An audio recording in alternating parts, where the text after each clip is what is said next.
Welcome back to Telltale. I'm Emily. I'm Greg. And today we are going to be discussing J.R.R. Tolkien. Yeah. Words are hard. Why am I struggling? For some reason, I was afraid I was going for Martin instead of Tolkien. Well, and because of all these abbreviated names we have now. And those two R's in a row, your tongue trips over. Yeah, it's like Tolkien. But it's The Hobbit. The Hobbit. Yes. So. Good story.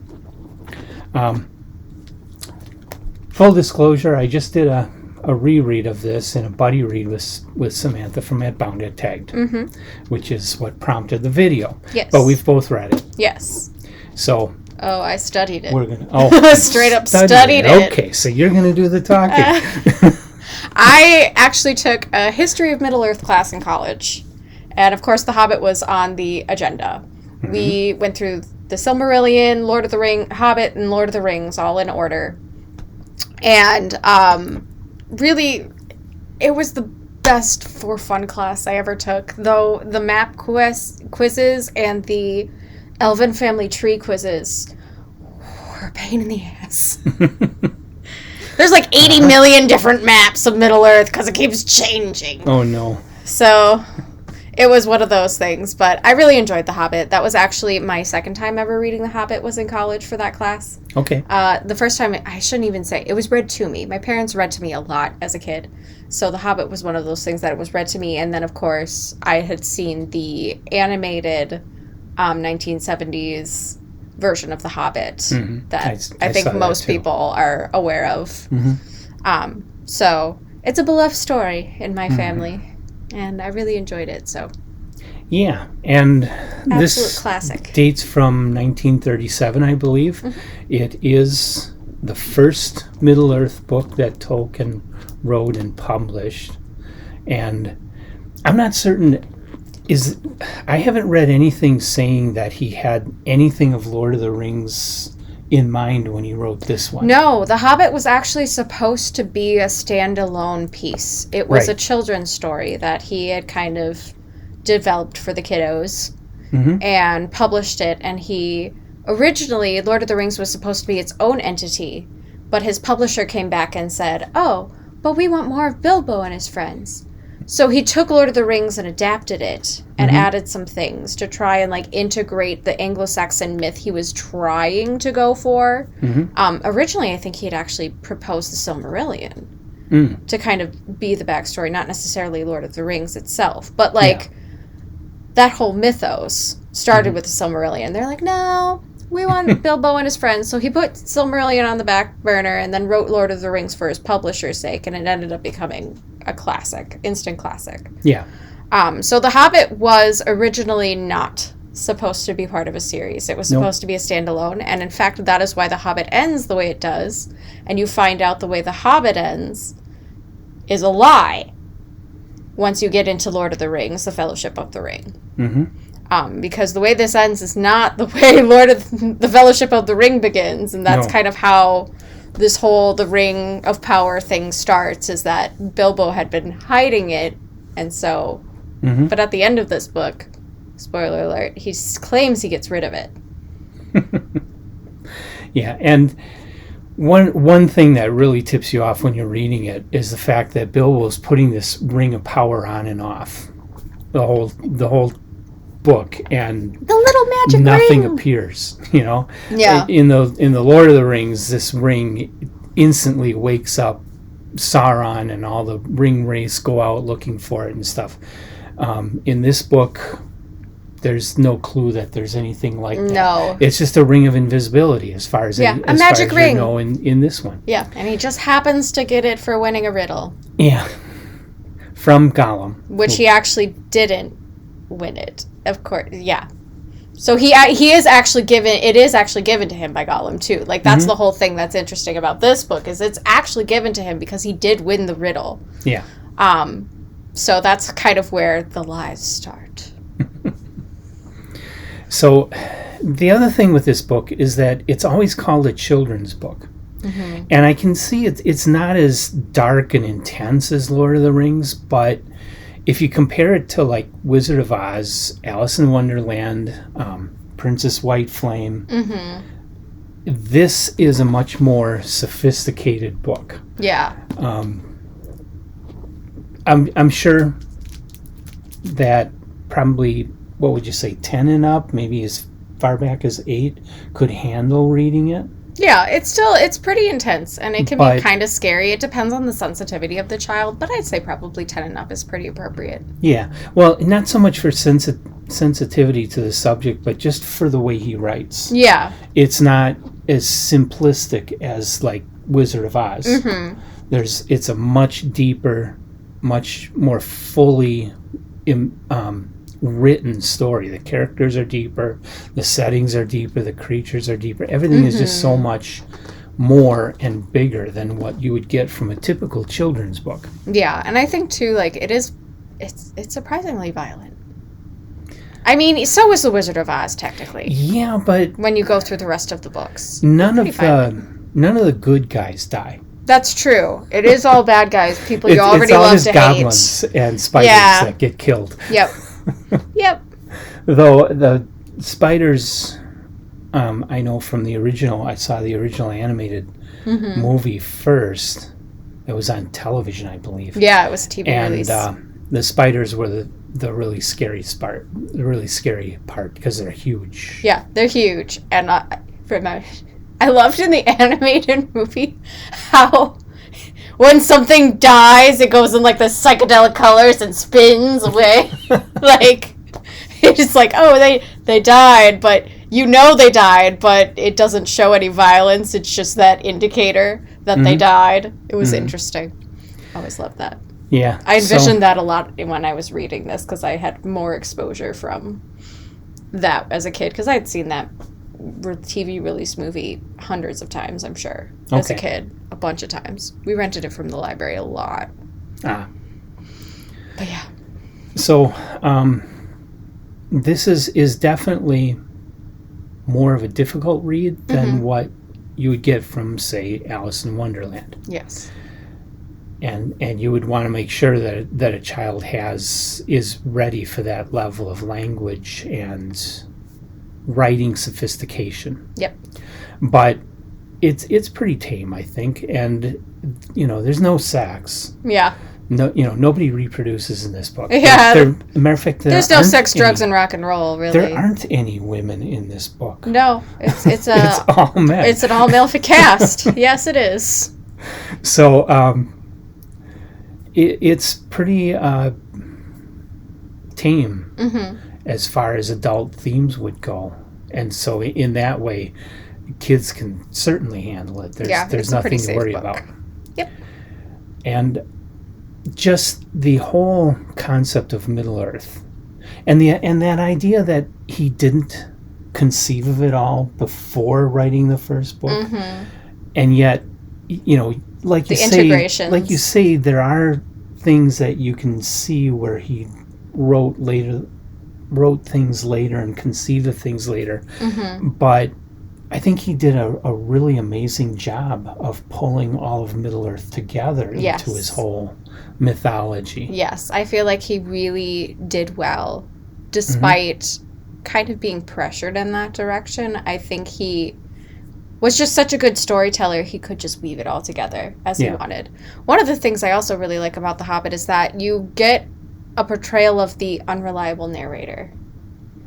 You have Bilbo as the unreliable narrator. Yes, it was a standalone book, but as you continue the series, Bilbo is proven to be the unreliable narrator because he allegedly was the one who wrote The Hobbit as the main character, or There and Back Again, A Hobbit's Tale, by Bilbo Baggins.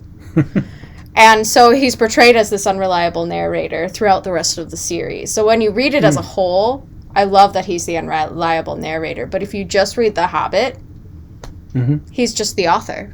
Yeah. He's like, he just is writing his memoirs, essentially. And the cat is knocking things over. Yeah. It's all good. We have a goblin. A little goblin. A Cyrus goblin who is rubbing himself all over things for reasons unknown to the rest of us, since all he's been doing is laying there all day and doing nothing. Yeah, so now he's got to get up and knock he's around. Like, oh, we got a visitor. I got to act up. Got to put on a show. Yeah. Got to start possessing things. Anyway. So anyway, it's a remarkable book. Great, memorable characters, great, memorable scenes, great, memorable story. By a man who really understood, and he was a professor of medieval literature, whose main focus was studying Beowulf, along with other Old English texts, and he knew how to speak and write medieval English text, and he knew a lot about language, and so he invented words and stuff in here, and invented the whole... I don't know what he's doing. Tolkien invented this whole world drawn upon his knowledge of Old English epics. The Anglo-Saxon myth, which was really his hyper focus when he was writing, was he wanted to make a modern Anglo-Saxon myth at the level of King Arthur. Yeah. And he freaking did it. He did it! And then some. And then some. Because before Tolkien, most fantasy, couple exceptions like maybe William Morris, but most fantasy was like Princess White Flame or Wizard of Oz. Yeah. Or straight out fairy tales. Folklore and mythos and legends. Back before that, of course, is all the legends, the Kalevala, the Le Morte d'Arthur, Beowulf, Gilgamesh, the Iliad and the Odyssey. And those, of course, were actually more poems they're poetic books. Epics. And so then toward the modern time, you get all the fairy stories, Grimm's fairy tales, Hans Christian Andersen, Beauty and the Beast, which are definitely children's stories and are much shorter and less involved.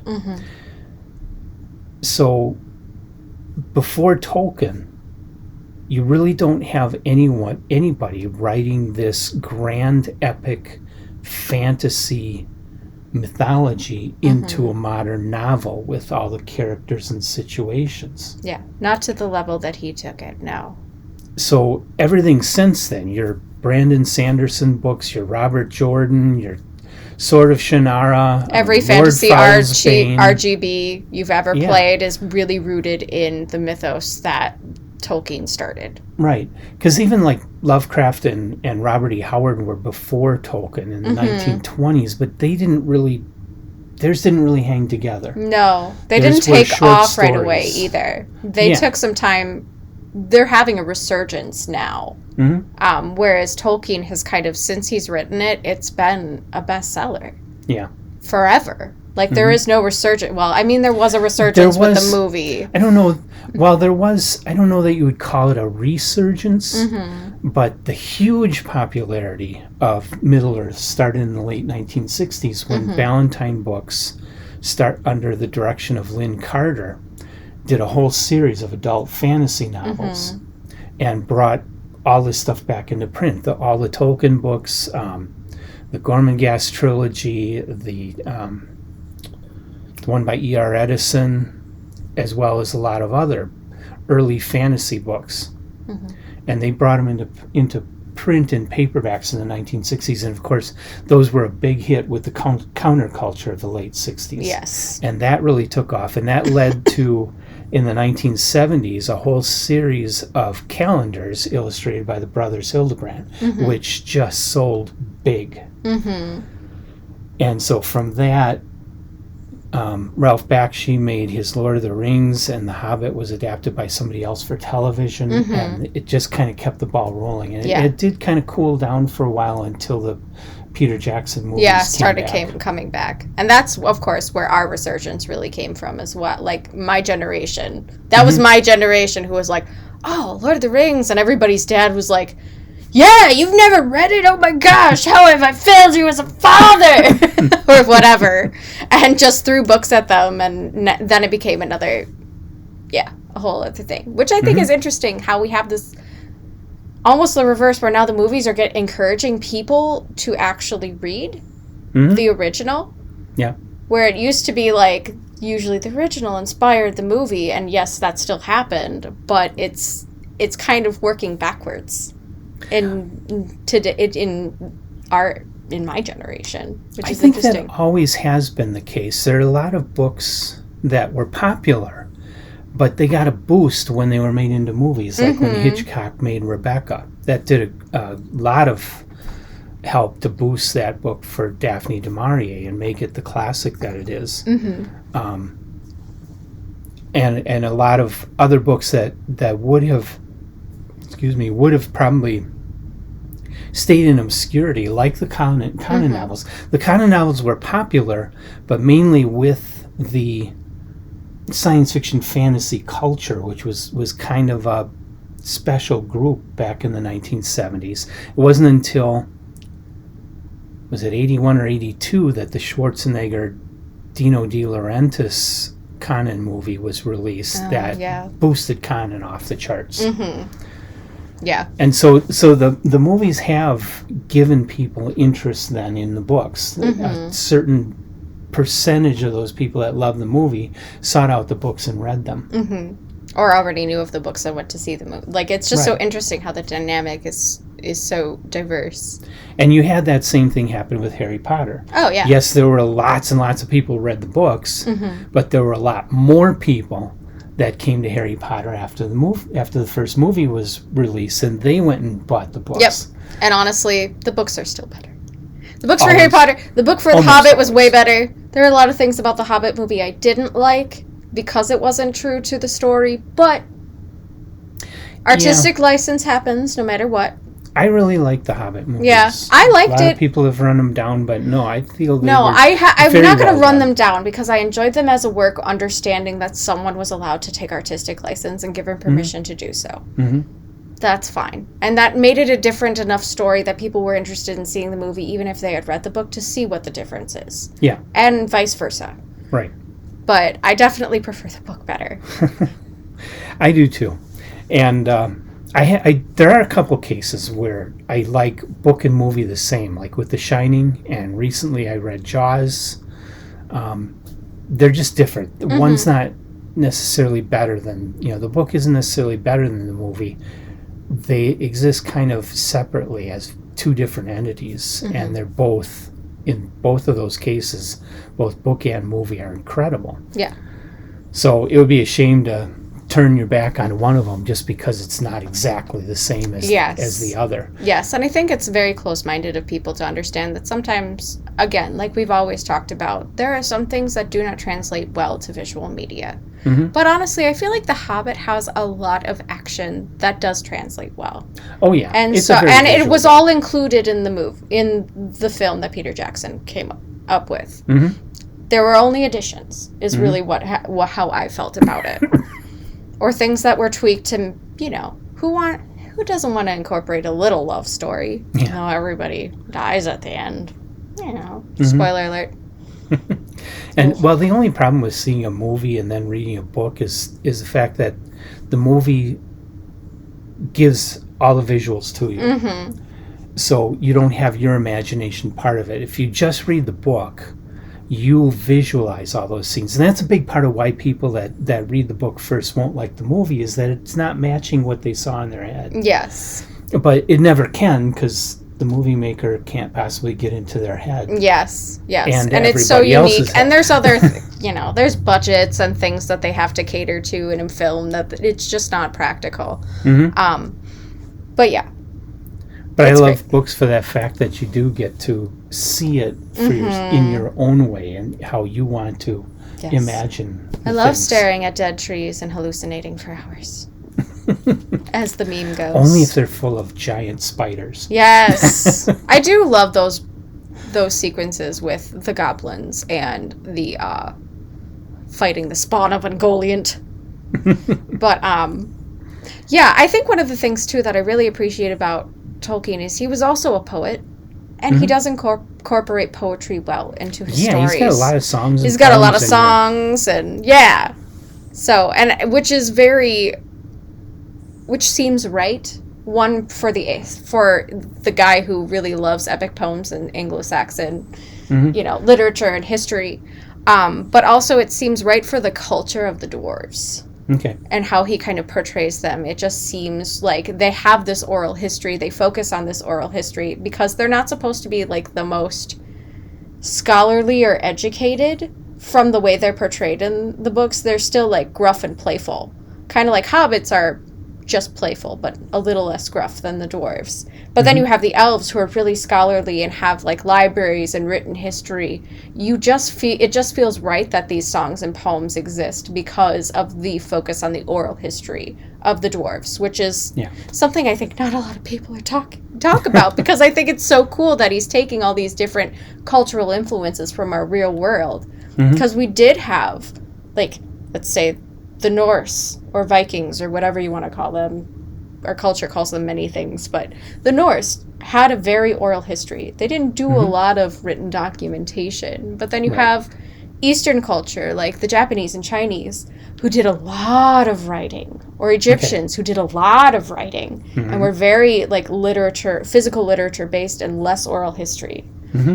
And so I just think it's really interesting how he incorporates those different styles into his literature and this multicultural world that he built. I just love it.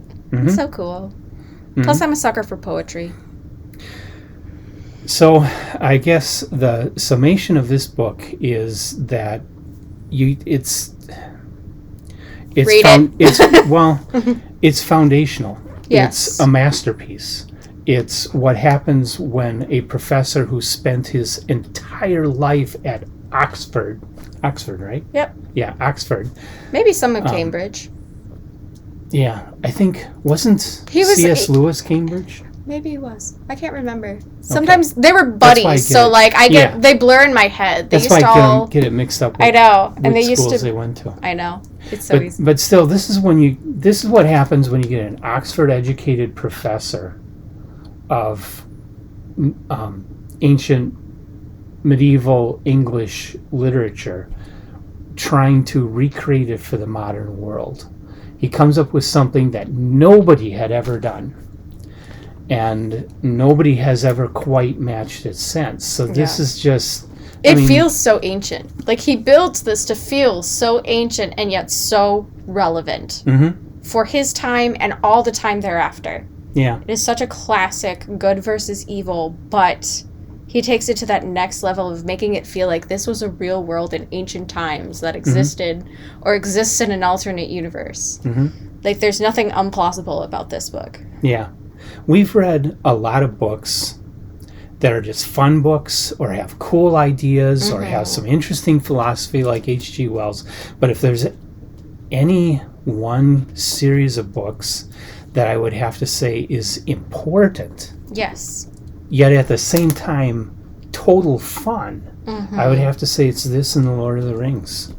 Yes. I don't think maybe the Iliad and the Odyssey and maybe the Divine Comedy sit on the same level as what Tolkien did here. Yeah, because they influence so much. Yeah, and nothing else we have done videos about so far rise to this level. Yeah, nothing. This was a pivotal piece of literature for modern times. But in case you think that's boring, this is not boring. It's fun. Yes. It's a joy to read. Yes, it is an adventure. It flows well. It's not like old stuffy literature pieces that you have to struggle to get through. This is a joy to read. Yeah. You'll have a great time reading it, and that only makes it that much more important as a great work of literature. Yeah, there are very few people who don't like it. Yeah. I'm finding. If you are a fantasy lover, you will love The Hobbit. Straight up. And your kids will too. Yeah. Yeah, I did. Yeah. So, read it. Okay, yeah, read it and come back, like us, subscribe us, leave comments, visit our social media. Tell us if we got the universities that he and C.S. Lewis. I can't even remember. That's bothering me now. I can't either. Yeah. Was it Oxford? I'm pretty sure it was Oxford. I know the name of the pub they used to hang out at. The Bird and the Baby. Okay. That's actually the nickname. I think it's called the Eagle and the Babe, or the Babe and the Eagle or something. Okay. Bird and the Baby is what they nicknamed it. But the Inklings. They called Yes, they call themselves themselves the the Inklings. Inklings. They got together and called themselves the Inklings. So I know that much, but can't remember where he graduated from. Yeah. I definitely enjoyed this more than C.S. Lewis. As much as I love the first two books of the Space Trilogy. Yeah, this one was better. Yes, this was definitely much better. Very interesting. I think someone's coming home and I'm in the driveway. That's all right. He'll Okay. figure it out. Okay. So, till next time. We'll see you again. Bye. Bye.